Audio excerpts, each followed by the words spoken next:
ഒരുപാട് വിഷമിച്ച് കരഞ്ഞുകൊണ്ടൊക്കെ വരുമെന്നാ വിചാരിച്ച എയർപോർട്ടിലേക്ക്. ഇപ്പൊ അടിപൊളിയാണല്ലോ. കണ്ണാടിക്ക് അങ്ങോട്ട് എന്താ കണ്ണാടിക്ക് വെക്ക്.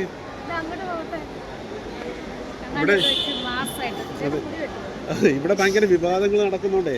എല്ലാരും വിചാരിച്ച് രേണു കരഞ്ഞ് വിഷമിച്ച് വരുമെന്നാ എയർപോർട്ടിലേക്ക്.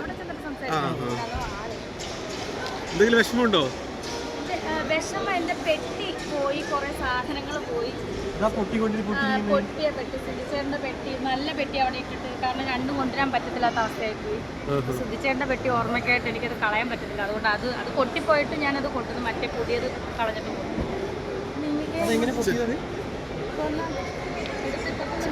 ചെമ്പരത്തിയിൽ എങ്ങനെ ഉണ്ടായിരുന്നു? ചെമ്പരത്തി അടിപൊളിയായിരുന്നു. ഒരുപാട് പേരിനെ കാണാനൊക്കെ വന്നു. ഗിഫ്റ്റ് ഒക്കെ തന്നതൊക്കെ അവിടെ പോയി. മറക്കെ ഞാൻ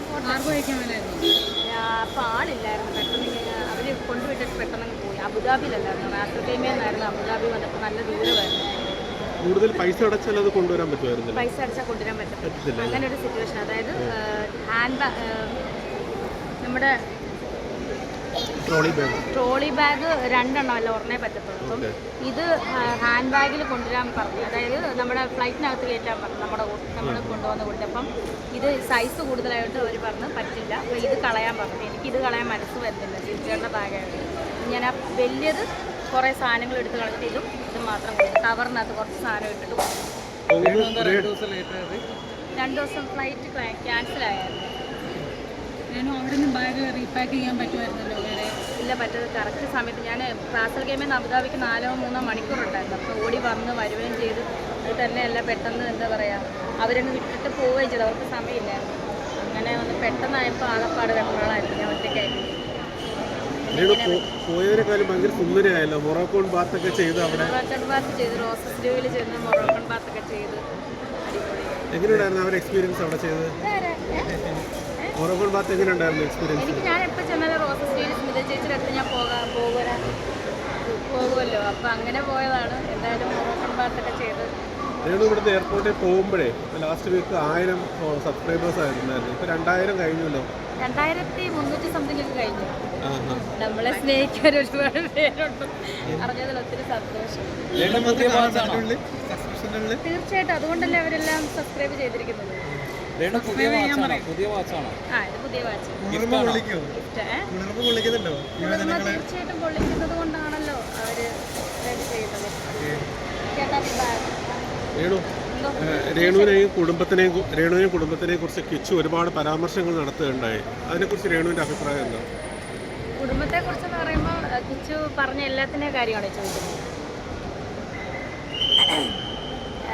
എനിക്ക് പറയാനുള്ളതെന്ന് വെച്ചാൽ എനിക്ക് ഇത്രേ പറയുള്ളൂ. കിച്ചുവിൻ്റെ വിവാദത്തെ പറ്റി എനിക്ക് പറയാനുള്ളത്, സുധിച്ചേട്ടൻ, നിങ്ങൾക്കൊക്കെ അറിയാം, സുധിച്ചേട്ടൻ മരിച്ചതിന് ശേഷം എനിക്ക് ആകെ തന്നിരിക്കുന്നത് കുറച്ച് കടങ്ങളും കുറേ പ്രാരാബ്ദങ്ങളും 2 മക്കളെയും തന്നിട്ടാണ് സുധിച്ചേട്ടൻ മരിച്ചു പോയത്. ഒരുപാട് സ്വത്തുക്കളോ ഒരു സ്വത്തും തരാതാണ് സുധിച്ചേട്ടൻ മരിച്ചു പോയത്. എന്നെക്കൊണ്ട് കഴിയുന്ന പോലെ 2 മക്കളെ നന്നായിട്ട് ഞാൻ നല്ല നിലയിൽ നോക്കിയിട്ടുണ്ട്. കിച്ചുവിനെ സംബന്ധിച്ച് ഇപ്പോൾ കിച്ചുവിന് 10-22 വയസ്സായി, പ്രായപൂർത്തിയായ ഒരു മകനാണ്. സോ അവനിപ്പം സ്വന്തമായിട്ട് സമ്പാദിക്കാറൊക്കെ ആയി. പിന്നെ അവൻ എന്തും പറയട്ടെ, അവന് എന്താ പറയുക, അവൻ വന്ന് പറയുന്ന അവൻ്റെ അഭിപ്രായങ്ങളും കാര്യങ്ങളുമായിരിക്കും. എനിക്കിപ്പോൾ അതിനകത്ത് വിയോജിപ്പോ കാര്യങ്ങളോ ആരോടോ പിണക്കങ്ങളോ ഒന്നുമില്ല. പിന്നെ അതിൻ്റെ പുറകിൽ ആരൊക്കെയാണ് കളിച്ചതെന്നും എന്തിനാണ് മാനിപ്പുലേറ്റിംഗ് നടത്തിയത്, അതുപോലെ തന്നെ എല്ലാവരും റീച്ചിന് വേണ്ടിയിട്ടാണ് ചെയ്യുന്നത്.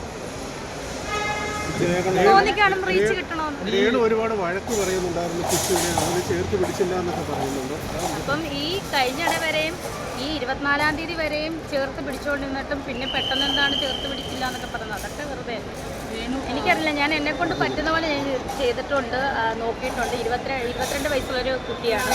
അപ്പം വളർന്നു വന്ന കുട്ടിയാണ്, പ്രായപൂർത്തിയായ കുട്ടിയാണ്. ഇനി അവൻ്റെ സ്വന്തമായിട്ട് സമ്പാദിക്കാറായി ജീവിക്കട്ടെ. എനിക്കെന്തായാലും ജീവിക്കണം. കാരണം എന്ന് വെച്ചാൽ എനിക്ക് ഋതപ്പൻ 6 വയസ്സേ ഉള്ളൂ, അവൻ കുഞ്ഞാണ്. അവന് വേണ്ടിയിട്ട് എന്തായാലും ജീവിച്ചേ പറ്റത്തുള്ളൂ. അത് ഞാൻ മുന്നോട്ട് അങ്ങനെ തന്നെ പോകും. നിങ്ങൾ അവനോട് ചോദിക്കേണ്ട ചോദിക്കണം. അല്ല, കിച്ചുവിന്റെ അഭിപ്രായങ്ങളല്ലല്ലോ, ആരോപണങ്ങളല്ലേ പറഞ്ഞുകൊണ്ടിരിക്കുന്നത്? പറയട്ടെ, ആരോപണം. അതാണ് ഞാൻ പറഞ്ഞത്, 22 വയസ്സുള്ളൊരു യുവാവല്ലേ അവൻ. അപ്പോൾ അവന് ആരോപണങ്ങളും അഭിപ്രായങ്ങളും ഒക്കെ സ്വന്തമായിട്ട് കാണും, അവൻ പറയട്ടെ. നമ്മളതിനകത്തൊരു അഭിപ്രായം. പക്ഷേ എനിക്ക് സുധിച്ചേട്ടൻ്റെ രക്തത്തിൽ പറഞ്ഞതാണ് 2 മക്കളും. അവരെ എനിക്ക് എന്താ പറയുക, എനിക്ക് അവരെ ഒരിക്കലും വെറുക്കാനോ ഞാൻ ഒരിക്കലും അവരെ തള്ളിപ്പറഞ്ഞിട്ടുമില്ല, എങ്ങും പോയി ഒന്നും ഞാൻ പറഞ്ഞിട്ടില്ല, തള്ളിപ്പറയത്തുമില്ല. എനിക്കെന്നും അവർ മക്കൾ തന്നെയാണ്. നിങ്ങൾ കിച്ചു പറയുന്നത് ഇനി എനിക്ക് ഋതുപ്പനെ കാണാൻ പറ്റുമോ എന്ന് പോലും അറിയത്തില്ല എന്ന്. അപ്പം വന്നു കഴിഞ്ഞാൽ മുൻകൂട്ടി ഇങ്ങനെ അങ്ങ് അവൻ്റെ വീട്ടിൽ ഞാൻ എന്തിനാണ് കയറ്റാതിരിക്കുന്നത്? അതിൻ്റെ ആവശ്യമുണ്ടോ? ഞാൻ അങ്ങനെയൊന്നും, ഇതാണ് പറഞ്ഞ മാനിപ്പുലേറ്റിംഗ് റീച്ചും. അതാണ് റീച്ചാണ് ഇപ്പം ഭയങ്കര ട്രെൻഡിങ് നിൽക്കുമല്ലേ വിവാദങ്ങൾ. അപ്പം പിന്നെ എല്ലാവരും എടുക്കുന്ന രേണുസുധയിട്ട് അലക്കി കഴിഞ്ഞാൽ നല്ല ഇത് കിട്ടും. നിങ്ങൾക്കറിയാലോ, ഞാൻ വ്ളോഗേഴ്സിൻ്റെ പേരൊന്നും പറഞ്ഞാൽ ഞാൻ ഇതൊന്നും കാണാറ് പോലും ഇല്ലാത്ത, പക്ഷേ എൻ്റെ കണ്ണിപ്പെടുന്നതുകൊണ്ടാണ്. അവരൊക്കെ ഇതിൻ്റെ പുറകിൽ കളിച്ചിട്ടുള്ളവരെയൊക്കെ നമുക്കറിയാം. പിന്നെ ഞാൻ അധികം ഒന്നും സംസാരിക്കുന്നില്ല. തീർച്ചയായിട്ടും എന്തായാലും ഇൻഫ്ലുവൻസ് ചെയ്താലും ചെയ്തില്ല അവൻ്റെ അഭിപ്രായം പറഞ്ഞു, അത്രേ ഉള്ളൂ. ഞാൻ അതിനകത്തൊന്നും ആരെയും തെറ്റും പറയുന്നില്ല, കുറ്റവും പറയുന്നില്ല. എനിക്ക് ജീവിച്ചേ പറ്റത്തുള്ളൂ. കാരണം ഋതപ്പം കുഞ്ഞാണ്, അവന് വേണ്ടിയിട്ട് ജീവിച്ചേ പറ്റും. കിച്ചുവിനെ കുറിച്ച് ഒരുപാട് വിവാദങ്ങളൊക്കെ പറഞ്ഞിരുന്ന വ്യക്തികളാണല്ലോ ഇപ്പോൾ ചേർത്ത് പിടിക്കുന്നത്. തീർച്ചയായിട്ടും അതാണ് പറഞ്ഞ റീച്ചാണ് എല്ലാവർക്കും. ഈ റിയാക്ഷൻ വീഡിയോസ് ഒക്കെ ചെയ്യുന്നവർ നിങ്ങളുടെ ഫാമിലി മാറ്റേഴ്സ് എല്ലായിട്ട് ഭയങ്കരമായിട്ട് മോശമായിട്ട് ചിത്രീകരിക്കാനായിട്ട് പോകുന്നു.